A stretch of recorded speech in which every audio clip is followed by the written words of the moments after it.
এটা mob lynching আমি বলবো না, এটা কমপ্লিটলি তার নাম পরিচয় দেখে তাকে খুন করা হয়েছে। এর পিছনে ভোটে রিজেক্টেড যারা হয়েছেন তাদের বড় উস্কানি রয়েছে।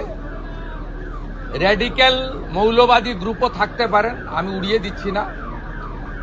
তাতে যতগুলো ছবি দেখা গেছে প্রত্যেককে পুলিশ অ্যারেস্ট করেছে, thanks to West Bengal police. একজনকে বকখালি থেকে তুলেছে, একজনকে দীঘা থেকে তুলেছে, এবং যাদের যাদের ভিডিও ফুটেজে সোশ্যাল মিডিয়াতে দেখা গেছে একটা ৩৫ বছরের অবিবাহিত যুবক ছেলেকে হাত পা বেঁধে নৃশংসভাবে পিটিয়ে মারা হয়েছে সংগঠিতভাবে। সেক্ষেত্রেও আমরা পরিবারের পাশে দাঁড়িয়েছি। ওর বাবা মার হাতে আমরা আজকে ২৫ লক্ষ টাকার চেক তুলে দিয়েছি। পুলিশকে ধন্যবাদ, তার বড় ছেলেকে সিভিক ভলেন্টিয়ার্সে চাকরি দিয়েছেন ডিজিপি সাহেব থ্রু সুপারিনটেন্ডেন্ট অফ পুলিশ, এই সূর্যপুর আউট পোস্টে তার ডিউটি। ডিএমকে ধন্যবাদ যে বাড়িটা ভেঙেছিল রিপেয়ার করে দিয়েছে দুদিনের মধ্যে। বাবার বার্ধক্য ভাতা, মায়ের অন্নপূর্ণা দুটোই ডিএম সাহেব চালু করে দিয়েছে।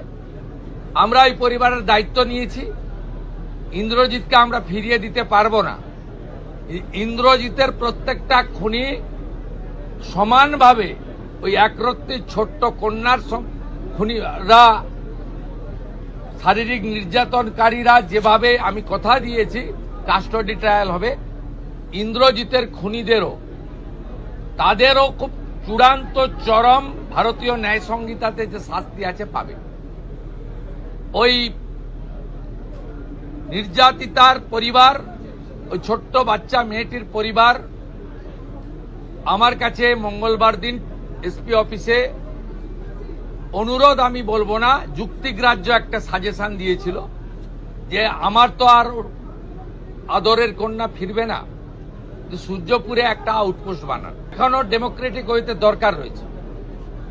আমি আইজি সাহেব কঙ্কর বায়ুকে বিশেষ দায়িত্ব দিয়েছি যাতে কোনো নিরীহ লোকের উপরে কোন রকম পুলিশি অত্যাচার টর্চার না হয়। যদি ভিড়ের মধ্যে ধরেও ফেলেন, তাদের যা সিস্টেম আছে এটা আমার ইন্টারফেয়ার করা উচিত নয়। আমি শুধু সাজেস্ট করেছি অ্যাজ এ হোম মিনিস্টার, যদি কোনো ইনোসেন্ট ফেঁসে থাকে তারা দেখবেন, আইজি সাহেব বিশেষভাবে দেখবেন। আর এখানে অনেক ভয়ে দোকান টোকান বন্ধ করে দিয়েছিলেন। এসপি মাইকিং করবেন, মাইকিং করার পরে সব নর্মাল করে দিন, ভয় পাওয়ার কোনো কারণ নেই। খুনিরা, ধর্ষকরা, রেল লাইন যারা ভাঙতে গেছিলেন তারা ভয়ে থাকুক, ভয় পাওয়াটা স্বাভাবিক, তাদের শিক্ষা দেওয়াটাও আমাদের কাজ আইনি পথে। বাকিদের ভয় পাওয়ার কোনো কারণ নেই। আমি বলে গেলাম আমাদের এই এলাকায় নজরদারি চলবে, দুটো বাড়িতে হাউস গার্ড থাকবে, এবং আমরা আস্তে আস্তে আশা করব সবটা নর্মাল হয়ে যাবে। এবং এই ঘটনা থেকে শিক্ষা নিয়ে এই রাজ্যে এই ধরনের কোনো কাজ যাতে না হয় দেখবেন। আমি আপনাদের মাধ্যমে গোটা রাজ্যের মানুষকে একটা আপিল করব, কার্য আর কারণ আছে। যে কার্য হয়েছে হিনিয়াস ক্রাইম, এর পিছনে আমি মনে করেছি বেআইনি মদের ঠেক, বেআইনি গাঁজা, চরস, মাদক, এটা একটা বড় কারণ। আপনারা পুলিশকে ইনফর্ম করুন। গোটা রাজ্য জুড়ে ডিজিপিকে বলবো আগামী 2 সপ্তাহ স্পেশাল ড্রাইভ দিন। ব্যাটালিয়নে থাকা লোকজন, আমাদের যেখানে পুলিশরা ডাইরেক্ট কাজে নেই, নর্মাল থানা ওয়ার্ক অনেক বেশি থাকে, তাদেরকে বিশেষ অভিযানে লাগান। সিওদেরকেও এক একটা জেলা দিন।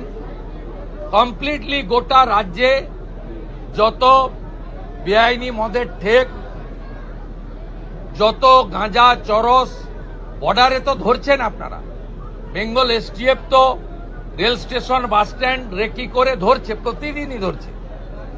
কিন্তু একেবারে রুরাল এলাকাতে, গাঁগঞ্জেও এটা একদম সম্পূর্ণ উপড়ে ফেলা দরকার রয়েছে, যাতে এই সামাজিক দূষণ থেকে আমরা আমাদের পরিবেশকে বাঁচাতে পারি।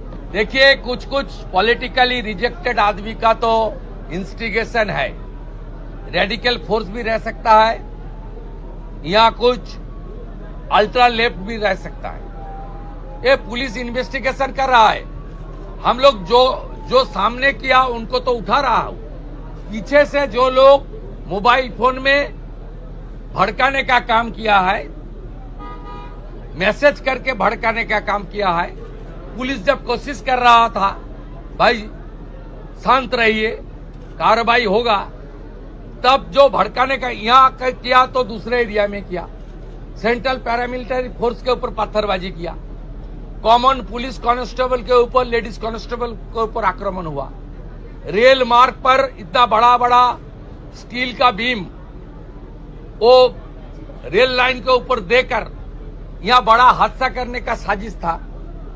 इंद्रजीत मंडल का उनका आइडेंटिटी करके, उनका नाम पता सब आइडेंटिटी करके उनको जिस तरीके से ब्रूटल किलिंग किया गया है, इसका पीछे कुछ कुछ लोग जो इस सरकार आने का बाद बंगाल को डिस्टर्ब करना चाहता है, जो प्रगति विकास की मार्ग पर मोदी जी का नेतृत्व में सरकार आगे बढ़ रहा है, उसको डीरल करने का कोशिश करने का मकसद है।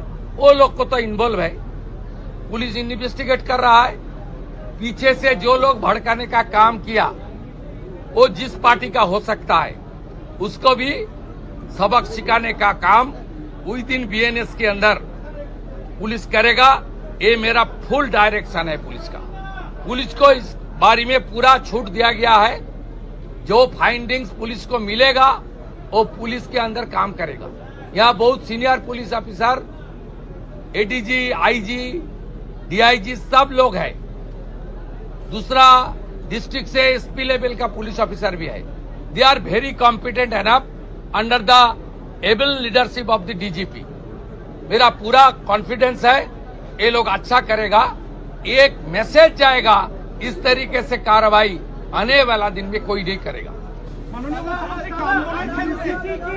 कमेटी जो है उसका नोटिफिकेशन हुआ है, इसके बारे में थोड़ा सा। हाँ, ये हमारी सुप्रीम कोर्ट का रिटायर्ड जस्टिस रंजना देसाई का कमेटी हो गया है। कमेटी काम शुरू करेगा, आज तुरंत आ जाएगा। दूसरा प्रदेश में यूसीसी लागू हो गया है। ये एक ही देश है, एक ही कानून रहेगा, दो कानून नहीं रहेगा। मान के चलिए क्लियर, क्रिस्टल क्लियर। কামদুনি ক্ষেত্রেও কি একই চিত্র দেখতে পারবো, যেরকম দৃষ্টান্তমূলক কামদুনি কেসে বারাসাত কোর্টে ওদের লাইফ সেন্টেন্স হয়েছিল, তারপরে হাইকোর্টে 16টা পিপি চেঞ্জ করে যেভাবেই হোক প্রপার মনিটরিং এর জন্য হয়নি। কামদুনির ভিকটিম পরিবার সুপ্রিম কোর্টে গেছিল। আমরা সুপ্রিম কোর্টে কামদুনির ভিকটির পরিবারকে সরকার সরকারি লয়ার দিয়ে সাপোর্ট দেব। এবারে বিষয়টা সুপ্রিম কোর্টের হাতে, কারণ আমরা কোর্টের ম্যাটারে আমি কিছু বলতে পারি না। আমি কমিট করছি, বারাসাত কোর্ট যে জাজমেন্ট দিয়েছিল, হাইকোর্ট সেই জাজমেন্টকে ভয়েড করেছিল, বাতিল করেছিল। তার এগেনস্টে অ্যাগ্রিভ লোকেরা বাদী সুপ্রিম কোর্টে গেছে। সুপ্রিম কোর্টে এতদিন রাজ্য সরকার অপোজ করছিল, রাজ্য সরকারের পক্ষ থেকে সুপ্রিম কোর্টে অপোজ করা হবে না। আমি যেমন home minister, law judicial minister also I will convey my message to আমাদের স্ট্যান্ডিং কাউন্সিল যারা আছে তাদেরকে আমি কনভে করব। আপনি রেস্ট অ্যাসিওর থাকুন, এসব ক্ষেত্রে পশ্চিমবঙ্গ সরকার কোনো ত্রুটি রাখবে না।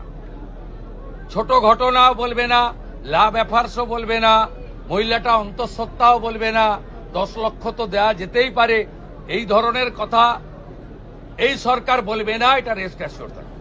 খুনিরা, ধর্ষকরা, রেল লাইন যারা ভাঙতে গেছিলেন তারা ভয়ে থাকুক, ভয় পাওয়াটা স্বাভাবিক, তাদের শিক্ষা দেওয়াটাও আমাদের কাজ।